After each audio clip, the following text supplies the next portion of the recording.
ہم اپنی اولاد سے مخلص ہوتے ہیں. ہمارا اپنی اولاد کے معاملے میں رویہ بڑا خوبصورت اور ہمارا دل اپنے بچوں کے بارے میں بڑا صاف ہوتا ہے. ہم چاہتے ہیں کہ ہماری اولاد شجر سایہ دار بنے، دنیا میں وقار حاصل کرے، روزی بھی اللہ تبارک و تعالی شان والی عطا فرمائے، اللہ انہیں ہر لحاظ سے نواز دے. تو قرآن مجید ہمیں تربیت دیتا ہے. قرآن مجید ہمارے ذہنوں کی ذہن سازی فرماتا ہے کہ پھر تم اس طرح اپنے بچوں کو ڈھالو، اس انداز میں اپنی اولادوں کی تربیت کرو.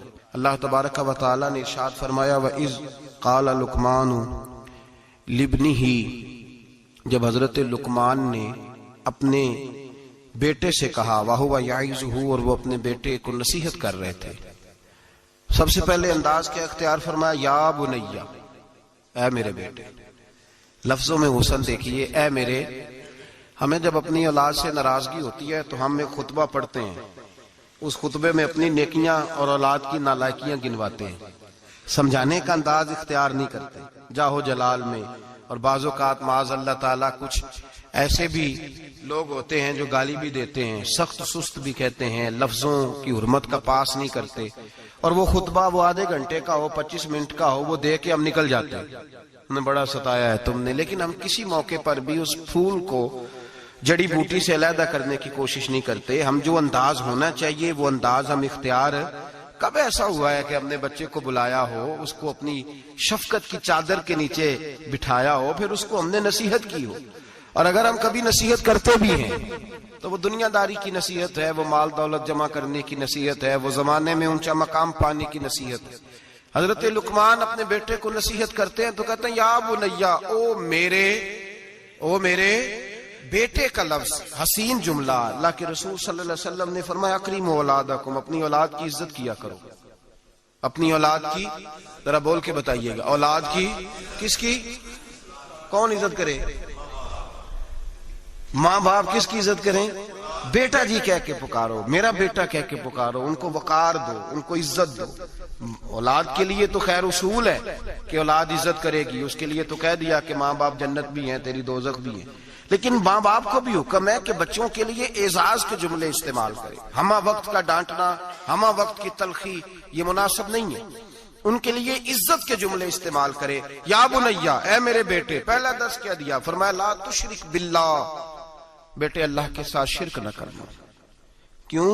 ان الشرک لظلم عظیم، بے شک شرک بہت بڑا ظلم ہے. سب سے پہلی نصیحت اپنی ذات کے لیے نہیں کی. ہم ساری زندگی جب بھی لیکچر دیتے ہیں یہی کہتے ہیں، ساری زندگی یہی کہتے رہتے ہیں میں نے سال گوا دیے، میں نے کاروبار کیے، میں نے دنیا چھوڑی، میں نے پردیس کاٹا تیرے بنگلے کے لیے، تیرے مکان کے لیے، تیری فلاں چیز کے لیے. کبھی یہ بھی تو بتائے نا کہ کوئی باپ اٹھ کے کہے کہ میں نے بڑا وقت دیا ہے تجھے اللہ سے جوڑنے کے لیے، تجھے رسول پاک کا غلام بنانے کے لیے، میں نے کئی دہائیاں بتا دی تجھے نبی پاک صلی اللہ علیہ وسلم کی غلامی سکھانے کے لیے. اس پر بھی تو کبھی کو باپ اپنی اولاد کو احساس دلائے. سب سے پہلی بات یہ کی کہ بیٹا شرک نہ کرنا، اللہ کے ساتھ کسی کو شریک نہ ٹھہرانا، اس سے بچنا. آگے اگلا جو حضرت لقمان کا فرمان ہے وہ آیت نمبر 16 کے اندر ہے.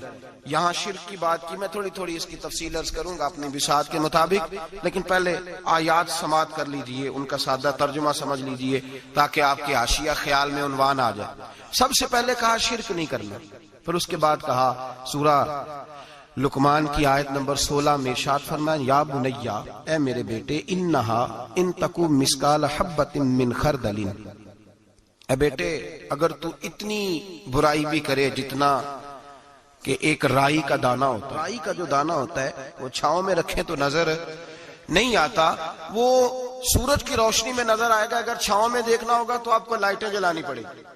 تو حضرت لقمان اپنے بیٹے کو نصیحت کرتے ہیں، کہتے بیٹے اگر تو رائی کے دانے کے برابر بھی گناہ کرے اور پھر وہ گناہ اس طرح ہو فَتَكُنْ فِي صَخْرَةٍ أَوْ فِي السَّمَاوَاتِ أَوْ فِي الْأَرْضِ، چاہے رائی کے دانے کے برابر گناہ ہو اور پہاڑ میں چھپا ہو یا زمین اور آسمان میں چھپا ہو تو کیا ہوگا؟ اپنے بیٹے کو سمجھا رہے ہیں. کہتے ہیں یاتی بہ اللہ پھر بھی اس کو نکال کے لے آئے گا. تو یہ نہ کہنا کہ میں کو پاپی ہوں، میں نے کو بینک لوٹے ہوئے ہیں،